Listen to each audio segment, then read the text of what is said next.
नमस्कार मंडळी, चला तर मग आज बनवूयात हिवाळा स्पेशल मटारच्या करंजा म्हणजेच वटाणा करंजी। खूपच टेस्टी आणि भन्नाट चवीची करंजी तयार होते। एकदा बनवून बघा या पद्धतीने। बनवण्याची पद्धत म्हणताल तर अगदी सोपी आहे। एकदम खुसखुशीत ही करंजी तयार होते। जेव्हा या पद्धतीने करंजी जर बनवून खाताल मटारची तर समोसा आणि कचोरी ही विसरून जाताल, इतकी टेस्टी लागते। खूपच चविष्ट होते। बघू शकता किती सुंदर दिसत आहे। एकदम आवरण वरचं म्हणताल तर खुसखुशीतच आहे। चला तर मग लगेचच व्हिडिओला सुरुवात करूयात। इथे मी अर्धी वाटी मैदा घेतलेला आहे। मैदा आपल्याला करंजीसाठी वापरायचा असेल तर हा कमीच लागतो आणि मैदा हा चाळून घ्यायचा आहे। म्हणजे जास्त दिवसाचं जर असेल तर वर घाण वगैरे किंवा अळ्या वगैरे सुद्धा असू शकतात, त्यामुळे चाळूनच घ्यायचा। त्यानंतर अर्धी वाटी मैदा चाळून घेतला। त्यामध्ये जे पोहे खाण्याचा चमचा असतो ते 3 चमचे इथे मी साजूक तूप थोडंसं गरम करून घेतलेलं आहे, ते सुद्धा टाकून घेतलं। थोडंसं चवीनुसार मीठ टाकून घेतलं। आता तुपाचं मोहन एकदम कडकडीत नसावं, नॉर्मल थोडंसं गरम करून घ्यायचं। त्यानंतर सगळं मिक्स करून घ्यायचं गरम आहे तोपर्यंत आणि नंतर हाताने छान असं चुरगळून घ्यायचं आहे, म्हणजे पिठाला सगळ्यात तूप लागेल आणि करंजी एकदम मस्त खुसखुशीत तयार होते। मटारची करंजी खूपच टेस्टी लागते। सकाळच्या नाश्त्यासाठी सुद्धा तुम्ही अशा प्रकारची करंजी करून खाऊ शकता। करायला खूप सोपी पद्धत आहे, झटपट तयार होते। मुलांच्या टिफिनसाठी सुद्धा चांगलाच पर्याय आहे। इथे मैदा नसेल वापरायचं तर इथे गव्हाचं पीठ वापरलं तरी देखील चालेल। तर इथे सगळ्या पिठाला मी असं मस्त तूप लावून घेतलं। आता यामध्ये आपल्याला जेवढं हवं तेवढं पाणी टाकून घट्टसर गोळा मळून घ्यायचा। जास्त पातळ देखील करू नका, चपातीपेक्षा थोडासा कडक ठेवायचा आहे, म्हणजे थोडासा निब्बळ ठेवायचा आहे। तर खूप मस्त लागते ही करंजी, नक्की बनवून बघा। खूप सोपी पद्धत आहे बनवण्याची आणि हिवाळ्यामध्ये मटार हमखास भेटतो आणि तो पण स्वस्त दरामध्ये असतो, त्यामुळे नक्कीच बनवून बघा। एकदा तरी ही हिवाळ्यामध्ये ही रेसिपी नक्की बनवून बघा, खूपच टेस्टी लागते। तर आता इथे पीठ छान असं मळून झालेलं आहे। करंजीसाठी पीठ मळताना आपल्याला थोडंच घ्यायचं असतं, कारण पीठ हे जेवढं आपण करंजीसाठी पुरी लाटतो किंवा चपाती लाटतो त्यातलं बरंच तेवढंच पुन्हा निघत असतं, त्यामुळे थोडंच मळायचं असतं। तर बघू शकता इथे पीठ छान असं मळून झालेलं आहे। चपातीच्या पिठापेक्षा थोडंसं कडक मळायचं, जास्त पातळ देखील मळू नका। तर आता पीठ झाकून ठेवलेलं आहे, तोपर्यंत आपण इथे वाटण तयार करूयात। इथे मसाला तयार करायचा आहे करंजीचा। तर इथे 2 चमचे धने, 1 चमचा जिरे, अर्धा चमचा इथे बडीशेप, 2-3 काळ्या मिऱ्या, लसूण आणि हिरवी मिरची असं ओबडधोबड वाटण तयार करून घेतलं। त्यानंतर त्याच भांड्यामध्ये मटारसुद्धा आपला ओबडधोबडच वाटून घ्यायचे आहेत। जास्त बारीक देखील करू नका, थोडेसे ओबडधोबडच वाटायचे आहे।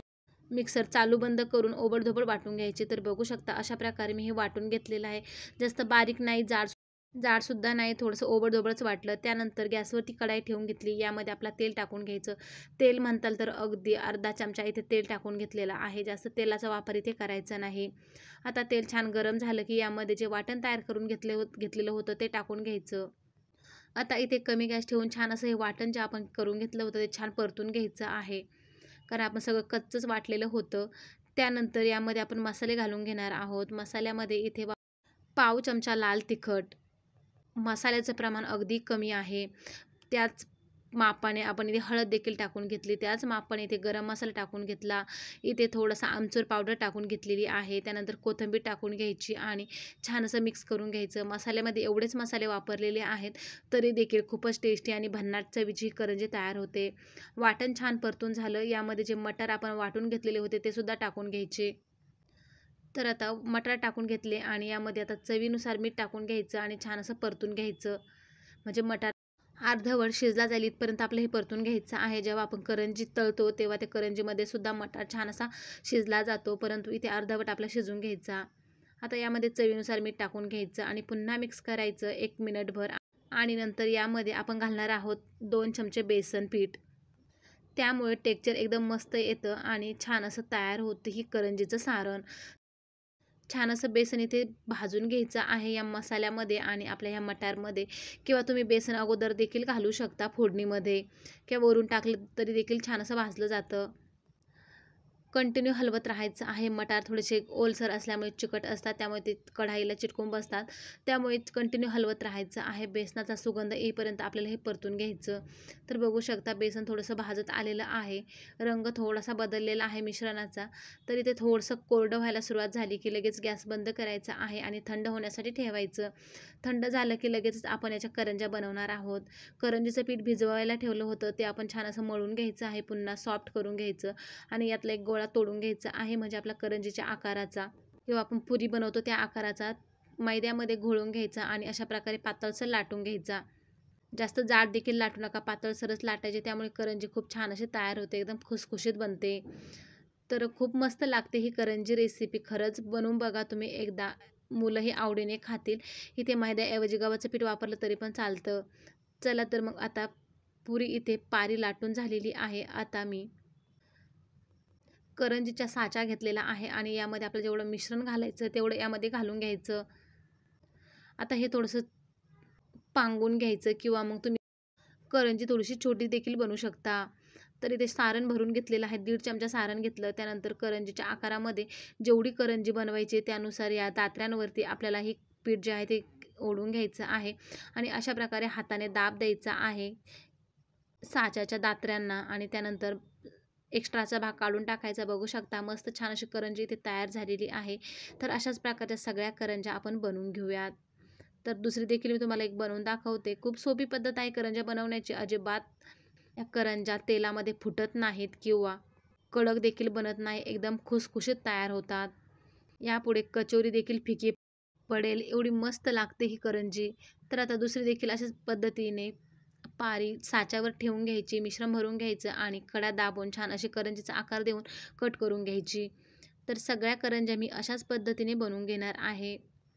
तर कशी वाटली तुम्हाला ही रेसिपी नक्कीच कमेंट्स करून सांगा. व्हिडिओ जर आवडला तर नक्की लाईक करा. असेच नवनवीन व्हिडिओज आपल्या चॅनलवरती रोजच येत राहतात, त्यामुळे चॅनलला नक्की सबस्क्राईब करून ठेवा. तर दुसरी देखील करंजी इथे छान अशी कट करून घेतलेली आहे आणि सगळ्या करंज्या मी अशाच पद्धतीने कट करणार आहे. अगदी 15 मिनिटाच्या आतमध्ये ह्या करंज्या बनवून तयार होतात.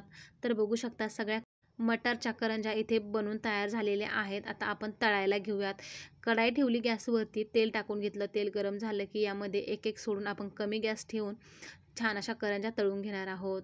अगोदर तेलामध्ये थोडासा पिठाचा गोळा टाकून बघितला, फुलून वरती आला म्हणजे तेल आपलं छान असं तापलेलं आहे. जास्त कडकडीत देखील तेल तापू नये.